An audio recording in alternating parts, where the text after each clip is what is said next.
Okay, back in February I did a review of the Dad's Army movie, and in it I stated that it was a decent movie as part of a reboot for a classic British sitcom, but I had said they shouldn't be getting ideas for other sitcoms.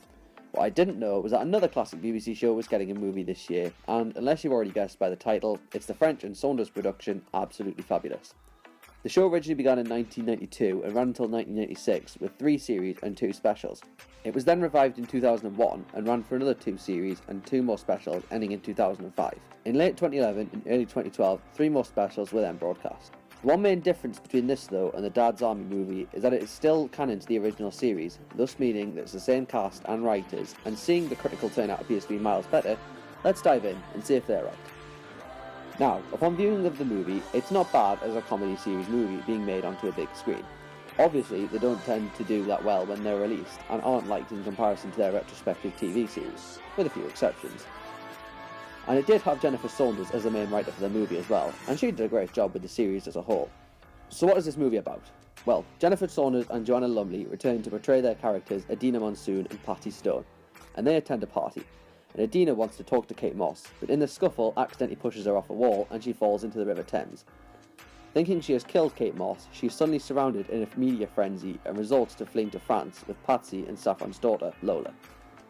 Now, first and foremost, this is another one of those movies that is incredibly full of celebrity cameos, including Graham Norton, Gwendoline Christie, Rebel Wilson and Kelly Poppins, to name a few. Quite similar to what Zoolander 2 did.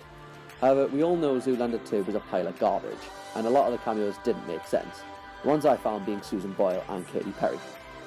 But the difference with Absolutely Fabulous though is that it was a lot more funnier than it could have been, and most of the celebrity cameos do help bring some more humour to the movie and are used really well.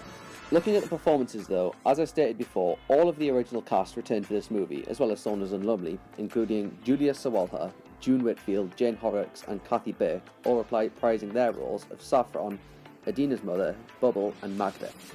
I think that they have been able to continue capturing the charm as their characters, as well as keeping to the roles that they had originally played in the show. I did like as well is that the film does keep to the tone of the television series. For example, the opening scene of the film is Adina and Patsy at a fashion show and coming onto the stage and then looking completely out of place, something which I did usually enjoy seeing when watching the show. As well as this, we still had the same routine of Adina being the same immature woman she usually is and failing to reason with Safi, often falling into several mishaps as a result of what she gets up to with Patsy. This again is the whole reason of the story proceeding and how she ends up killing Kate Moss. So I found it great to have kept to the regular trend of the series in the movie. However, if I am being perfectly honest, I didn't find myself laughing as much as I had in the TV show, mainly in the first 2 acts. This was really because the humour fell flat a bit quickly.